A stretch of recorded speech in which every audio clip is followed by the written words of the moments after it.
Esto es Lunes de Cinemateca. Bienvenidos y bienvenidas a nuestro programa. Decir lo prometido es deuda, más que una frase común, Rocío, es cumplir un compromiso. Así es. Bueno, el compromiso que tuvimos la semana pasada cuando trajimos a Mercedes Ramírez y les hablamos, introdujimos el tema del documental Teodoro Quirós Castro, un hombre de otro tiempo, y ahora tenemos aquí también a Mercedes pues, para presentar el documental completo, Mercedes. Bienvenida. Bueno, muchas gracias. No, pues yo quisiera que tomáramos en cuenta, ¿verdad?, que la forma como se hizo el documental, ¿verdad?, es a partir de una entrevista que es un eje, ¿verdad? El eje central, claro. Central. Luego, ¿dónde empieza mi trabajo? ¿Verdad? En la organización, ¿verdad?, no necesariamente cronológica de la entrevista, y el juego con algunos elementos que puedan romper el estatismo, quizás de una persona sentada y hablando, ¿verdad?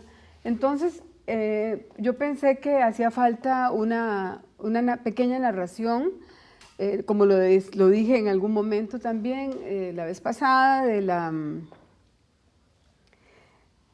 que hilara, ¿verdad?, los cortes, el montaje, y esa es la voz del amigo que visita al otro amigo, para que le ayude a recordar aquellos valores y que es el amigo el que tiene la necesidad, porque así fue la realidad, de encontrar respuesta al presente. Bueno, ese es un elemento. El otro es la música.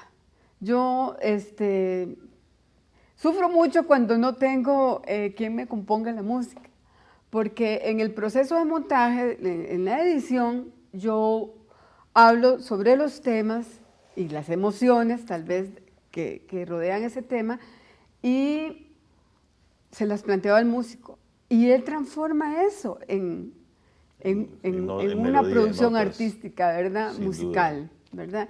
Y a veces estoy editando y la música me lleva a una imagen que yo no había pensado que corresponde, porque él sí captó como en la emoción, ¿verdad? Y es muy lindo porque es un trabajo complementario. Bueno, la música fue compuesta por Bruce Chavarría. Bruce hizo también la música de la Ocarina de Cuesta de Mores. No siempre me puedo dar ese lujo, claro, ¿verdad? Siempre hay que buscar una contraparte que aporte, ¿verdad?, a eso, ¿verdad?, a ese aspecto con el que yo trabajo tan a gusto, ¿verdad?, con la parte musical.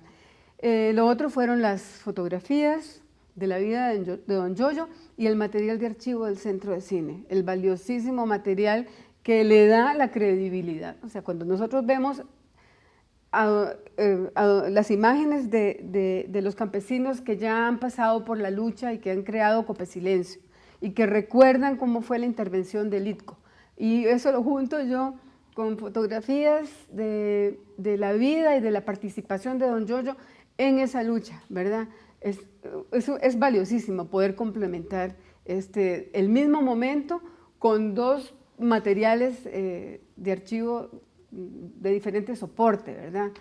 Y lo otro importantísimo para mí fue visitarlo a él y terminar como de redondear ese sentimiento que yo tenía, ¿verdad?, palparlo, conversar.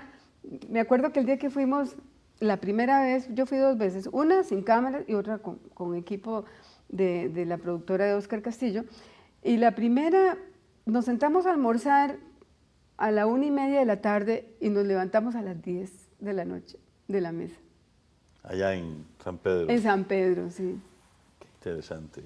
Y no recorrimos más que uno que otro momento por allí de la historia, ¿verdad? Pero bellísimo, ¿verdad?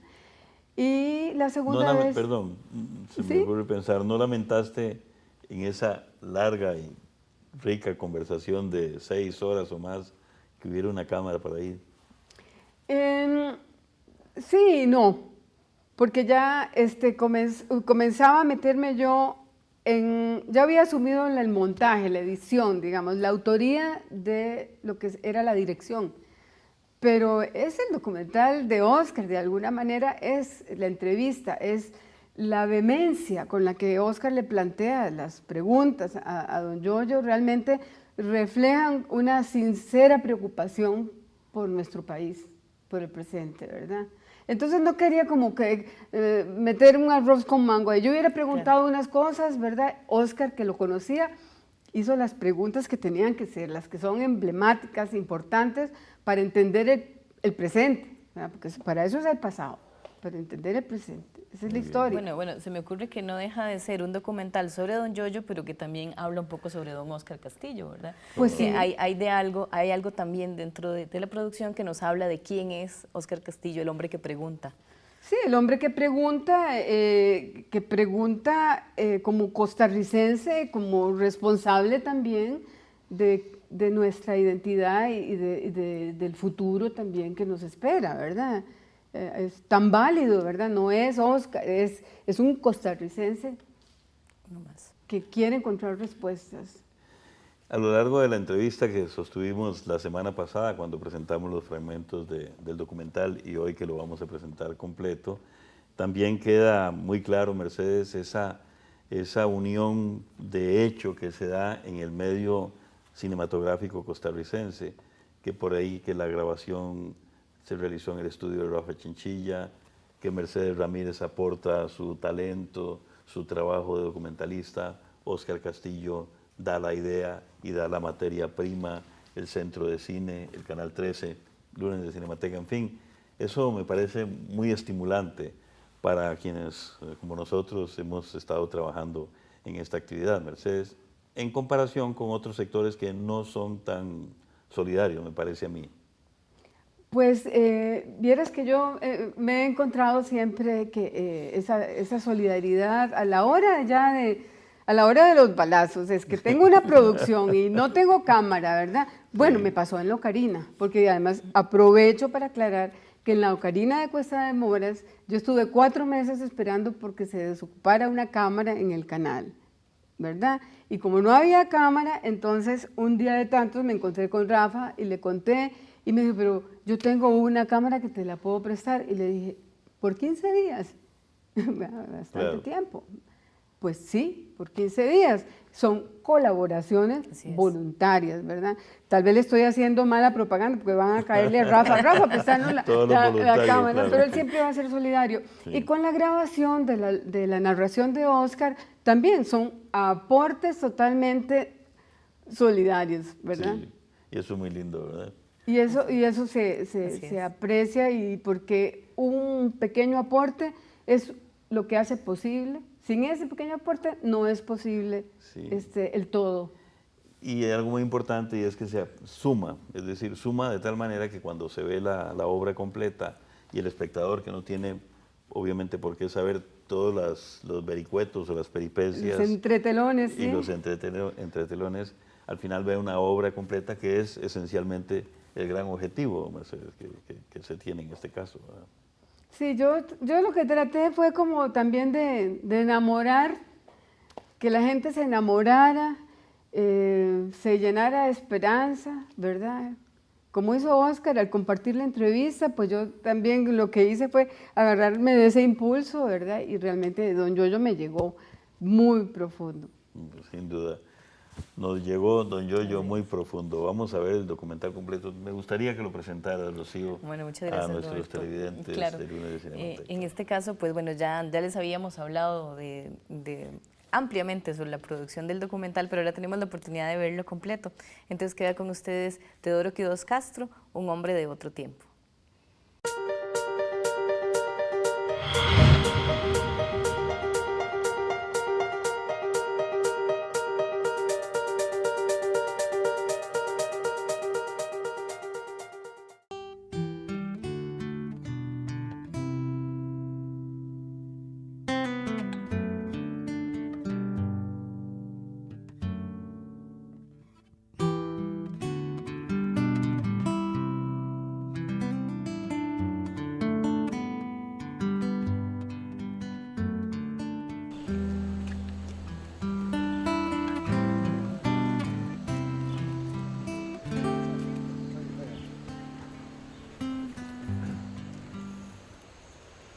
Ahí estoy viendo una matita de crecimiento carmelita, de color de cobre, ¿la ve? Esa matita hay que tenerle cuidado, ya no es el legítimo catoahí. Por algo está dando crecimiento cobrizo. Aquí hay una cobriza. Aquí hay también. Sí. Entonces esas las ponemos aparte porque queremos ver por qué esa mutación, por qué esa diferencia. A lo mejor en esa diferencia vamos a descubrir lo que don Gerardo ya ha descubierto en varias plantaciones que tienen hasta de 80 fanegas por hectárea. Así es que en don Gerardo tenemos una institución nosotros y en otros agricultores. Romelio Rodríguez, por ejemplo, también. Tenemos el ejemplo de lo que sí hay que hacer. Por ahí hay un instituto que nos enseña lo que no hay que hacer.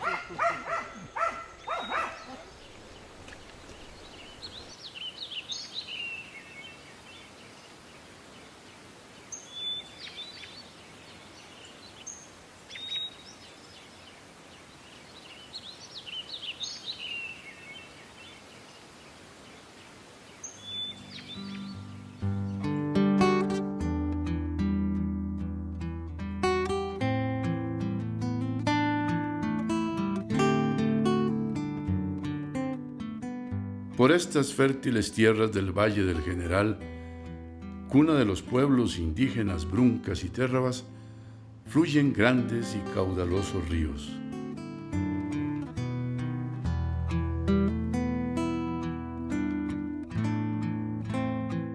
Un valle testigo de importantes hechos históricos: la construcción de la carretera panamericana, la revolución del 48,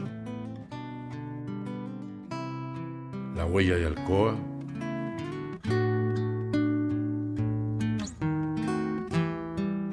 este valle también vio llegar un día a Teodoro Quirós Castro, don Yoyo. Llegó a caballo, recorriendo los viejos caminos de Herradura. Venía de San José.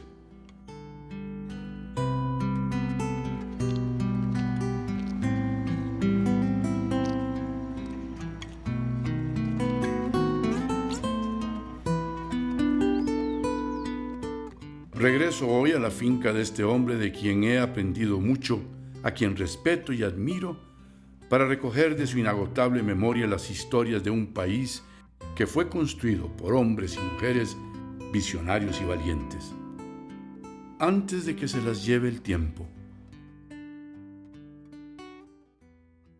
Yo. A ver, refrésqueme la memoria. Aquí esto era caña. Primero fue pasto, primero fue charralón, después pasto que sirvió para sostener unas 30, 35 yuntas de bueyes para hacer los puentes de la carretera primitiva de emergencia financiada por el gobierno de los Estados Unidos. Ah, pero eso está hablando usted del año 40. 41. ¿Usted le compró a los que denunciaron?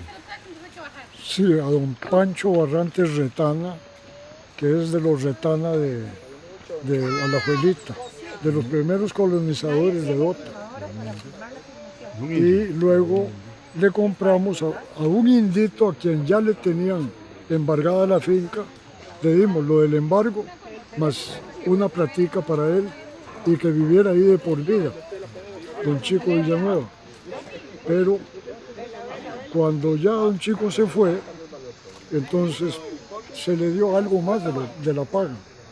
Y llegaba y se quedaba viendo un coche en donde estaba Flor Isabel chiquitica. Y entonces decía, la esposa decía, y vaca que tener, regalar también, sí, regalar vaca. Ternera también. Y la yegua, regalar también. Entonces veía el coche a Flor Isabel chiquita y decía, Aragua Buy, es chiquita bonita. Regalar chiquita también. Cuando el indito se disparó, a él le dijimos que ese de vivir de aquí de por vida, pero él se fue buscando montaña.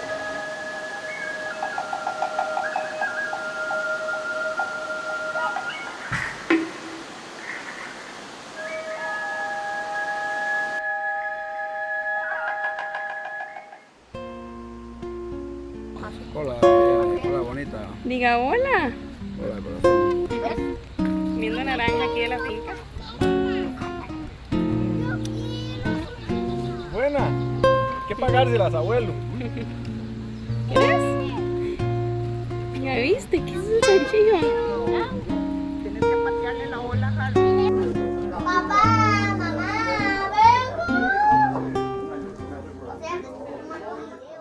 ven. ¿Es posible forjar ese carácter como el don Yoyo, si no fuera por su relación con la tierra? Es que don Yoyo ha sido de todo. Sí. Don Yoyo ha sido un excelente comerciante. En San Isidro en general, en la ciudad que soy, en ese pueblo, el mejor comisariato, el mejor establecimiento comercial era el de don Yoyo, de una sociedad que se llamó Schroeder y Quirós, ¿verdad? Y después don Yoyo inclusive fue hasta orero, comerciante de oro en Golfito. Y tuvo una anécdota terrible, se puso a fundir el oro y se le fundió el crisol y se le fue por un desagüe de la acera. Y tuvo que irle a pedir permiso al gerente de la United de desbaratar la acera porque ahí está todo su oro. Don Yoyo ha sido excelente comerciante, muy bueno es.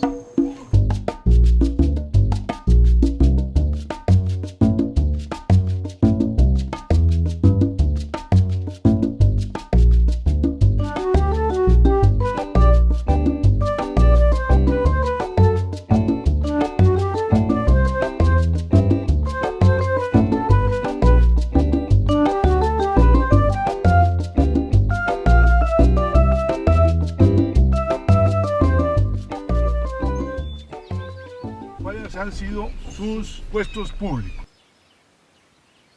Primero, munícipe en Limón, cuando no ganábamos sueldo los municipios. De esa municipalidad nació el germen que prosperó en la carretera rústica, de pedazos de tranvía unidos con lastre al ferrocarril, y estuvo en la dirección del colegio de segunda enseñanza, que eso me llenó de satisfacción. Ver que Limón, la provincia olvidada y vejada, vejaciones tremendas, como el abandono que se hizo cuando los contratos de 1938, que quedó Limón desierto, y venir a presenciar la inauguración de un colegio de segunda enseñanza en la ciudad de Limón, la primera ciudad de Centroamérica que tuvo pavimentación en su totalidad, que tuvo servicio sanitario de cloacas en toda la ciudad. Esa ciudad olvidada nacía con el florecimiento de la enseñanza secundaria. Y de ahí, por sácaros, me saqué el Ministerio de Agricultura, que fue un reto para cambiar la modalidad de los contratos de banano.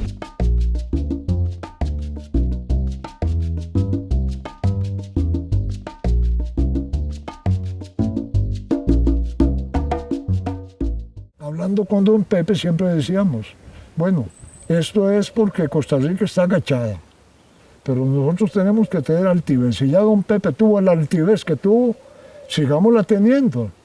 Entonces don Pepe me dijo, no quiere coger el Ministerio de Agricultura. Y yo le dije, deme un chancecito, voy a ir a Europa a ver cómo está la situación allá. Si tenemos apoyo de las bananeras europeas, podemos entonces poner a la United y a la Standard en regla. Y allá me encontré un buen apoyo. En la Embajada de París estaba Daniel Udel. Entonces nos fuimos para Hamburgo y allí el presidente de la Cámara de Comercio, que se llamaba don Walter Krasemann, nos dijo, aquí hay 4 empresas bananeras que quieren banano que no sea de África, porque es muy malo. Ya se los convocamos. Y de ahí entonces hicimos el grupo de Cobal, Afrikanische Frucht, que eran Afrikanische Frucht, Allgemeine Fruchtkontor, y forman entonces Cobal. Ya viniendo de paso para Costa Rica, pasamos a Miami y ahí nos fuimos a Jacksonville y la gente de Jackson, los bananeros de Jacksonville, muy buenos, dijeron nosotros entramos. Toda esa revolución se hace por la gestión que don Pepe nos dio a Daniel y a mí con autoridad para empezar a atraer la competencia. Ya la competencia aquí, entonces se le dijo a la United, sentémonos a negociar. Y entonces el impuesto que había único era un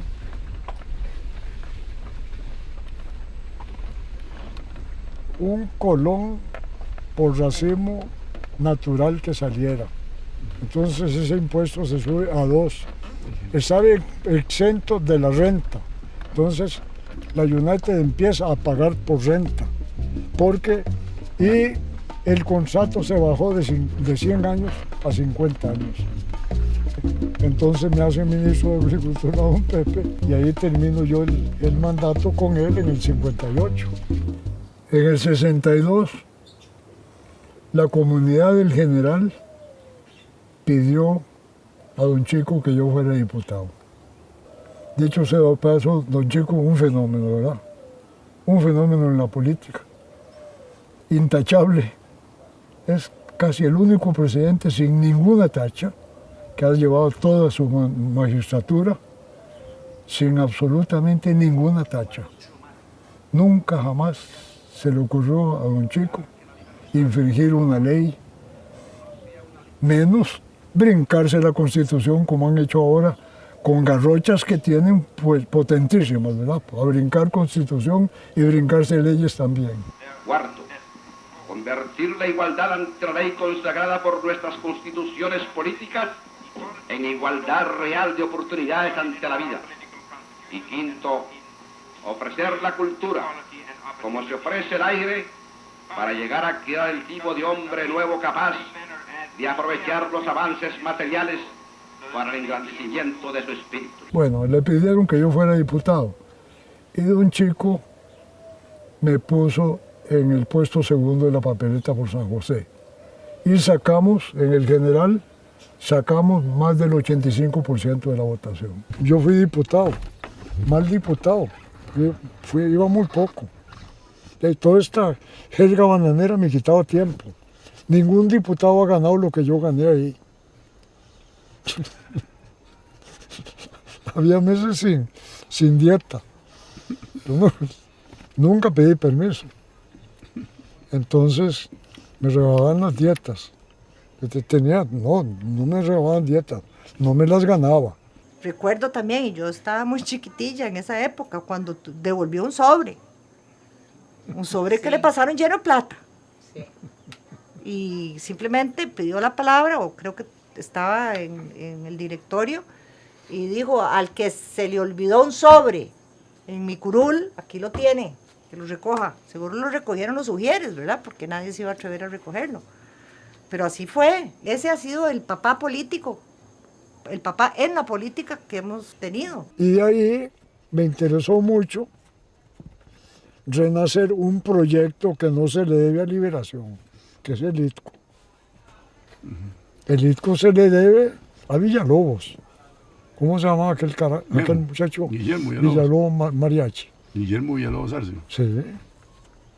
Guillermo es el que saca del Ministerio de Agricultura, donde vemos estructurado un departamento agrario muy bien hecho, con Romilio Rodríguez Arce, con un muchacho, el negro que, y Claudio Escoto León. Sí, ahí se ve estructurado un departamento agrario de primera, con asesoría legal y social muy buena. Y coge el ITCO con problemas que tenían solución. Había solución porque había honestidad en la gestión pública. Sí había honestidad en la gestión pública, excepto los chivos negros, los judas que siempre se meten en toda parte, ¿verdad?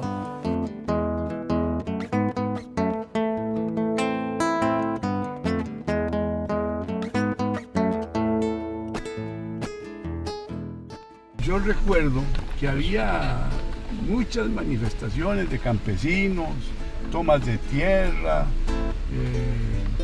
había mucha efervescencia en ese sentido. Y yo hoy en día no siento nada de esa efervescencia, o tal vez es que no me entero.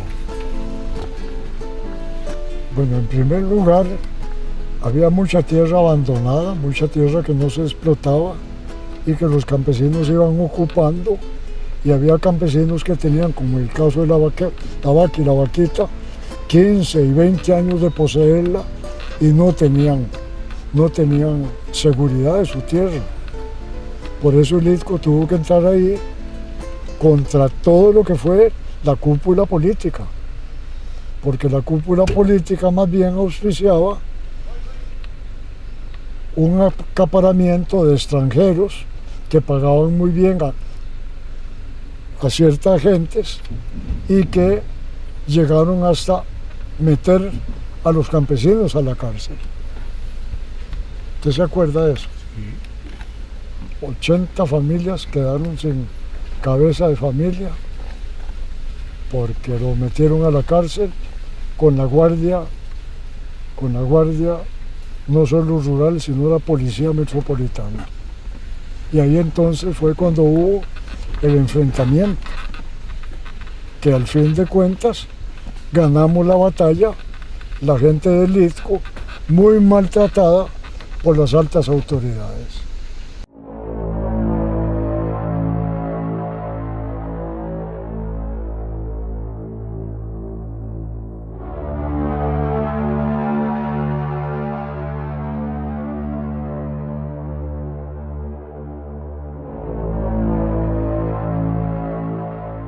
Cuando estuvimos encarcelados, entonces fue cuando ya entonces apareció la intervención del instituto, porque ya era un caso irremediable y tenía que aparecer de cualquier manera.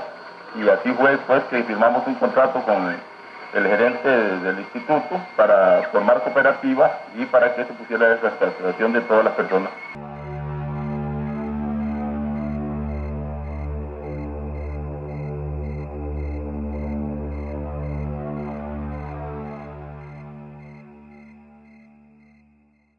Cuando yo volví me encontré con que Domingo García me dice, mira, aquí vino don Pepe con 3 ministros para pedir la destitución suya.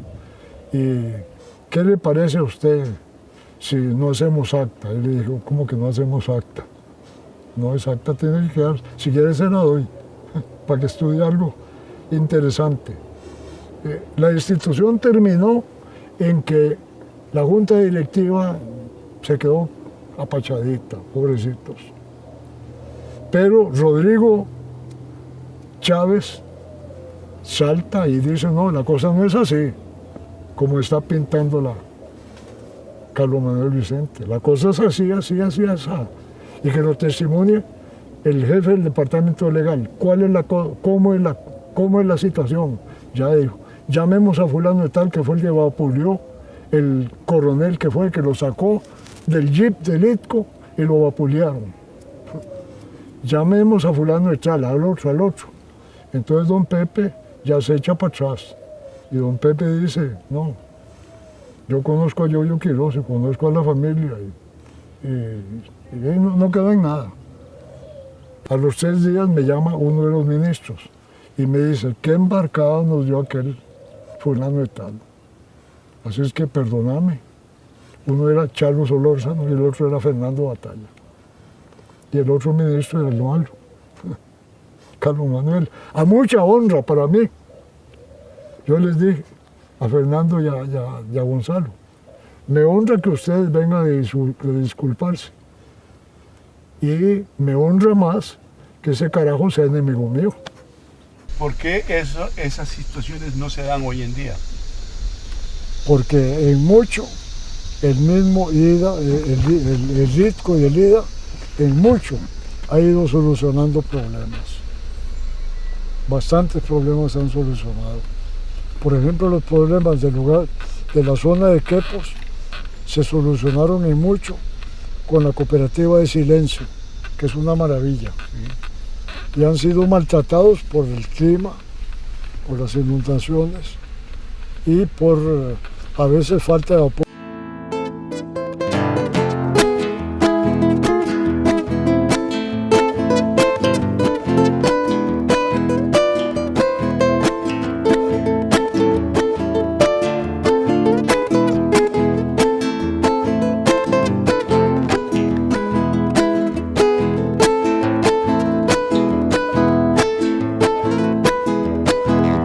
Es que ya no hay necesidades, ya no hay campesinos, ya no hay necesidades de tierras, o es que eso se aplacó, o es que cambió el país, o es que ya la agricultura no importa. ¿Qué fue el cambio que se ha dado en los últimos 30 años? El cambio es completamente estructural, ¿verdad? El cambio es estructural.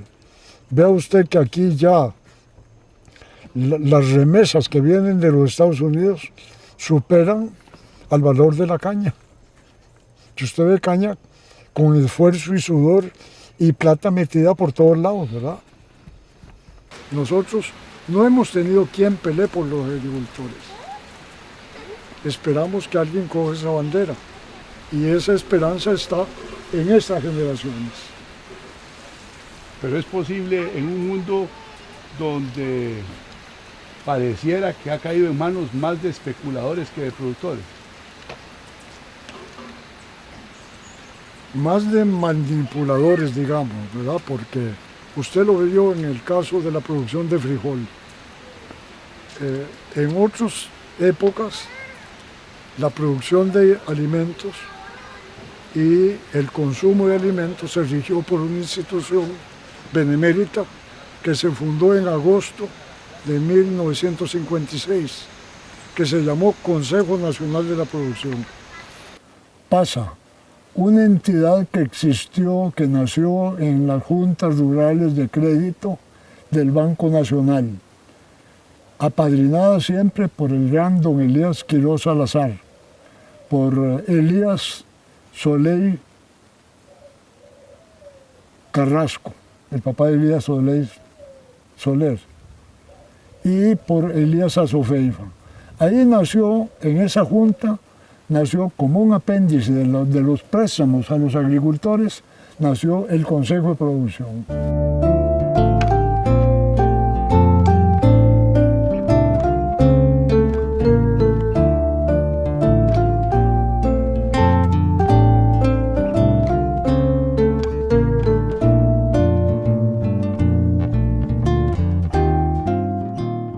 Yo fui miembro de la Junta del Consejo de Producción. Lo inauguramos reforzando los grandes pilares de una institución que hoy día da lástima, porque la tienen completamente anulada, y la tienen anulada los intereses creados. El Consejo de Producción nace sobre dos bases fundamentales, que es fomento de la producción. Don Oscar, siembre usted su arroz, que ya no se lo van a pagar a como le da la gana al mercader que anda ahí con el camión y la plata. Vamos a pagarle su arroz, que según el estudio de costos de nosotros, que lo hemos hecho bien hecho en el Consejo, con agrónomos y economistas de verdad, ya determinamos que el costo puede ser tanto. Y entonces, para usted, si usted no lo está obteniendo ese costo, vaya al Ministerio de Agricultura y ahí se asesora para que lo pongan a producir eficientemente. Entonces le vamos a pagar 40 colones por el saco de 160 libras de arroz. A la señora de casa le decían, bueno, el arroz lo estamos pagando a 40, tiene de beneficiado tanto, la pulpería tiene que dárselo a tanto, y si no, si el pulpero le cobra más, vaya al estanco.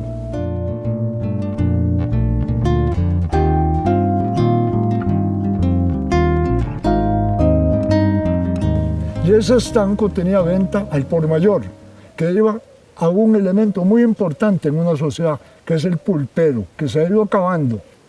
El pulpero es un término medio que lo conoce a usted y porque usted es bueno, le da fiado. A Yoyo Quirós, que es un vagabundo, no le da fiado.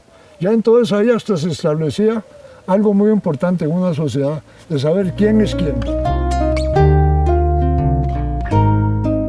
Pero ahora, ¿cuál es la situación?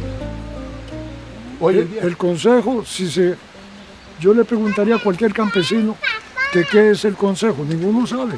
¿Por qué? Porque no se ve. En cambio, en el presupuesto sí se ve un hueco grande de una burocracia de la de arriba que están ganándose un sueldo que no merecen. Y don Yoyo, ¿qué piensa usted de ese Partido de Liberación Nacional que cambió esta sociedad costarricense en los años 40? Pero es que ya no hay Partido de Liberación Nacional, ¿verdad? ¿Qué es lo que hay ahora? Eso no es partido ni Liberación Nacional. ¿Qué es lo que hay ahora? Eso es un club de gente de negocios. Y un negocio grandísimo es la ayuda estatal, ¿verdad? Repartirse 30 mil millones de colones es un negocio mejor que el café y mejor que hacer guaro. ¿Y qué esperanza entonces usted ve si no hay un partido político ideológicamente?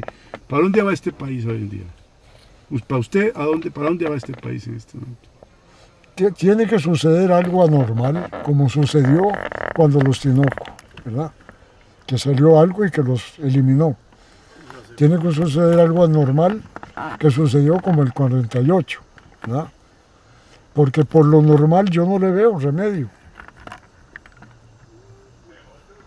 ¿Verdad? No se le ve remedio. Para usted. Entonces, ¿qué remedio podemos tener? La tener? aprobación del TLC, para usted, ¿sí? ¿Significa un modelo nuevo, diferente de país? Es que si fueran tratados libres, pero no son libres, son tratados muy amarrados. Porque sí tenemos que negociar con todo el mundo, siempre que sea una negociación ética, legal, justa, limpia, no por debajo de la mesa, ¿verdad? En este momento, ¿qué se sabe de la entrega del Recope después de haber invertido tantos millones de dólares en reformar esa maquinaria que hay ahí y que vale mucho? ¿Qué se sabe? ¿Por qué se entrega eso a la República China? ¿Mediante qué? ¿Quién la autorizó? Entonces, hay que ver eso. Tenemos que negociar con China, claro que sí. Y entonces tenemos que exigir precio y calidad. Y transparencia. Y transparencia, ¿verdad?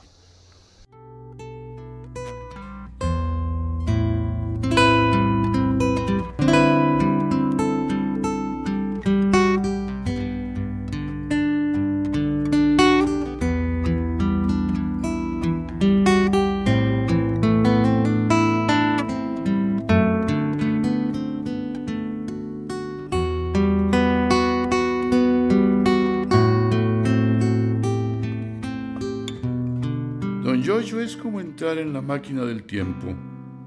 ¿Cuánto habremos conversado? 3 horas, 30 años, o quizás 100. Repasamos hoy hechos de una vida que a los 96 años no da señales de agotarse, y me gustaría saber cuál ha sido su fórmula. ¿Qué experiencias personales formaron ese carácter? Don Yoyo, su papá quedó huérfano, ¿verdad? ¿Y usted? Yo también. Papá quedó huérfano de 12 años y yo de 13 años. Cuénteme, ¿qué pasó después de que quedó huérfano? ¿Perdón? ¿Qué pasó después de que quedó huérfano usted? Bueno, quedé huérfano en diciembre. En marzo fui al liceo. Y en el liceo me recibieron con mucho cariño por ejemplo, don Eduardo Zamora Ulloa, que era el secretario, había sido compañero de papá Chiquillos de escuela. Don Fernando Carrillo Castro era tío político mío. Don Alejandro Aguilar Machado era como de la casa de Tío Madeo. Don Miguel Ángel Dávila era casado con una pariente de papá. ¿Y cómo se sostenían? Así es que yo llegué al liceo y me consideraban como un chiquillo que podría tener problemas, que dichosamente pues no los tuve. Al terminar el primer año, Claudio habló con primos hermanos de mamá, que eran los Celedón Castro, don Jorge y don Roberto, que si tenían algo que hacer para mí en las vacaciones. Yo había sacado buenas notas. Este comportamiento en la tarjeta de honor siempre lo tuve en la escuela, con mucha modestia, sin hacer alarde. Cuando llegó octubre, don Roberto Celedón dijo, ya está entrando café al beneficio de Monterredondo, de la intermedio de la bajura. Necesito a alguien que haga recibos y que lleve el libro de contabilidad de los clientes. ¿Por qué no me dan a Yoyo?, le dijo a mamá. Entonces fuimos a hablar con los profesores. Entonces me fui a fines de octubre para Monterredondo. Y ahí hice carrera ya en contabilidad. Me gustaba llevar cuentas. Por ejemplo, los recibos de café dejaban copia. Y esos recibos se sumaban y tenían que dar con las cuentas del libro mayor en que se llevaba la cuenta de cada productor. Y eso costaba llevarlo, ¿verdad? Cuando ya salí de bachiller, entonces pensé en qué hacer. Y yo quería ser ingeniero. Me gustaba la carrera de papá y no éramos malos para matemáticas. Nos gusta todavía. Y no había cómo. Pero había derecho y había farmacia nada más. Pero había la primera camada que había en que daban ya ingeniero agrónomo. Yo fui a la Escuela de Agricultura.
Gloria estudiaba en el Colegio de Señoritas y yo estudiaba en el liceo.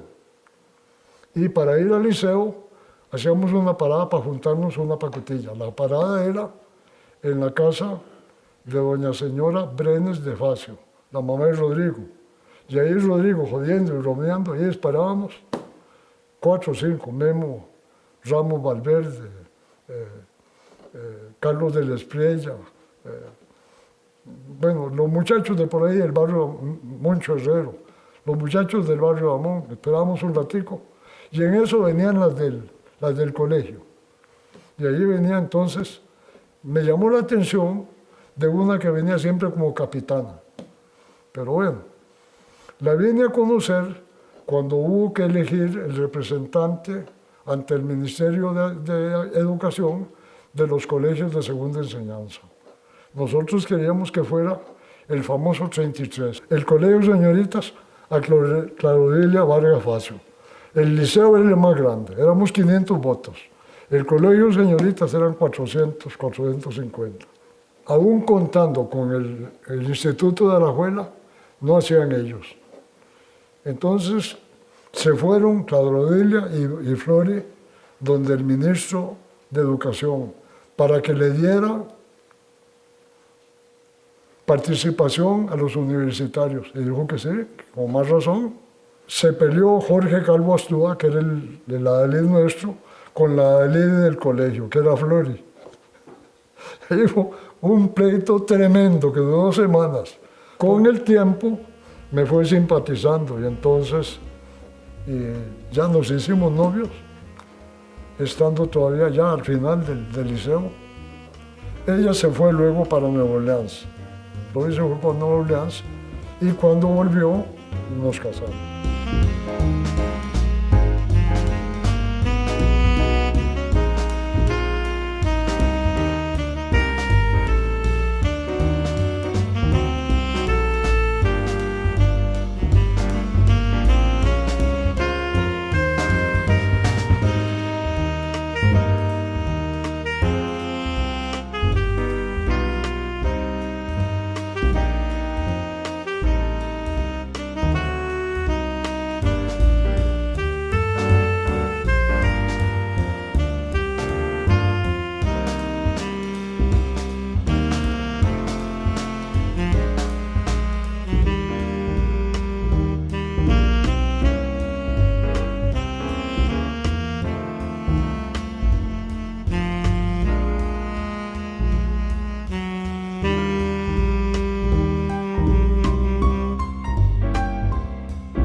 Ha sido muy difícil, se dijo mucho.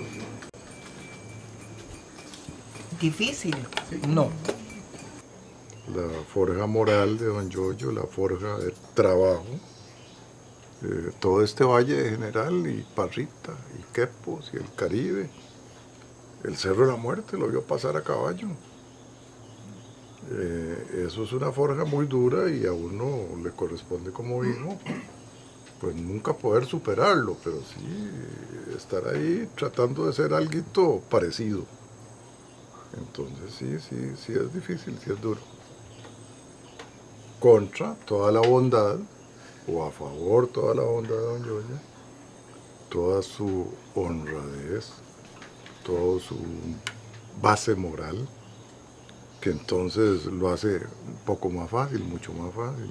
No sé, es que yo lo veo como una persona como tan transparente y tan sensible, que aunque él siempre ha estado aquí y nosotros allá en San José, vos venís, hablas por encima del tema, X problema, X lo que sea, y él lo capta inmediatamente y te entiende y se pone a tu nivel. Cada vez que uno conversa, yo personalmente hablo con don Yoyo, salen las cosas buenas por todo lado, pero además salen un montón de retos, porque todos los días tiene retos. Don Yoyo con su edad, todos los días se enfrenta a un reto distinto y uno como hijo y dice uno, puta, ya yo me estaba acomodando, ya yo estoy medio tranquilito aquí, a la puta. Y en el caso mío que me lo preguntan, pues tengo que decir que así fue tantas veces que a uno le dicen, vos sos hijo de Yoyo, y ya eso es una puerta de entrada, ya eso es una carta de presentación muy valiosa. Entonces ahí hay una gran facilidad, por así decirlo, para contestar tu pregunta o para contestar la pregunta. Entonces si volvemos a la pregunta, si ha sido fácil o difícil ser hija de don Yoyo, para mí ha sido muy fácil. Y con la dificultad, con la dificultad de quererlo imitar y, como dice Beto, parecernos a él un poco, porque cuesta mucho. Cuesta llegarle. Sin embargo, solo poder decir que es a la única persona en mi vida que nunca lo he oído decir, estoy cansado o qué pereza. O sea, son 2 palabras que en el vocabulario de mi papá no existen. Y ya con eso, qué menuda tarea tenemos. Nunca, si ha estado cansado, no lo ha dicho. Y si algo le ha dado pereza, tampoco lo ha dicho. Es un suegro excelente. Hay mucho que decir, pero para mí la mayor parte se centra en el amor que nos da. Otra. Bueno, yo tuve la dicha de tener a don Yoyo viviendo con nosotros en Guapiles, en la finca, y aprendí muchísimo de él. Siempre desayunábamos y los desayunos se prolongaban hasta por 2 horas por estar oyendo todas las cosas que él nos contaba de sus vivencias. Así es que una persona excelente, querida por toda la gente que uno ha oído de él. Y yo creo que hablar de don Yoyo no termina uno así como tan fácil.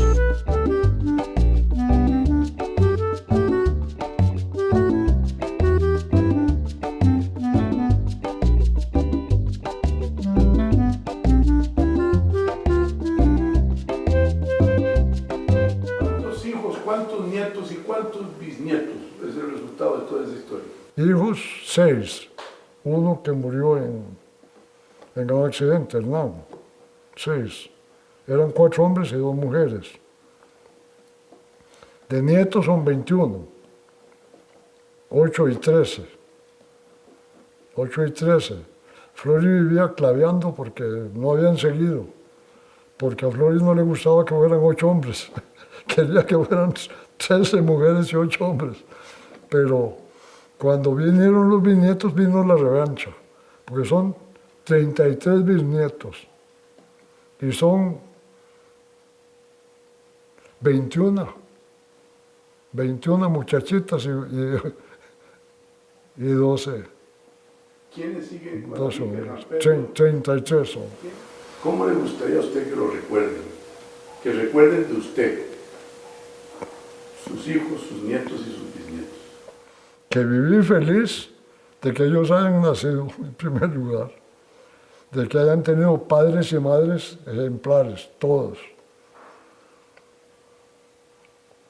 Y que sigo siendo considerado como un hombre completamente satisfecho y enteramente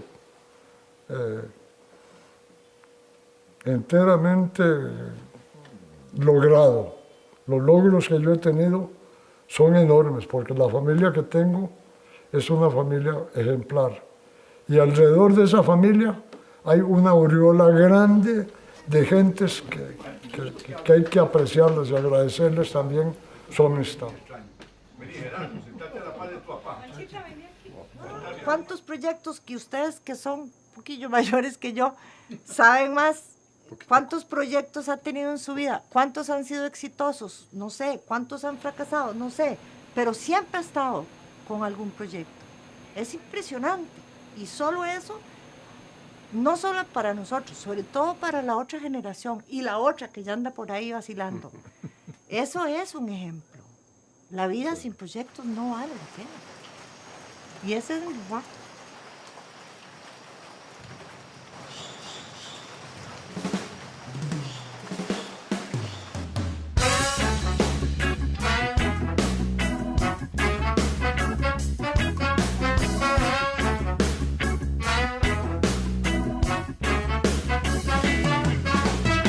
Aunque me venden los ojos, aunque logren callar mi voz, yo seguiré luchando por regalarte un mundo mejor.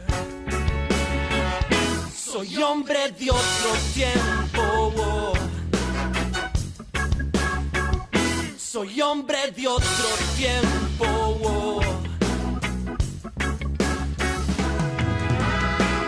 Te regalo el sol y la luna, te regalo mi salida al mar. Porque yo sé que es contigo, mi amor, que en mi vida yo quiero pasar. Soy hombre de otro tiempo. Soy hombre de otro tiempo.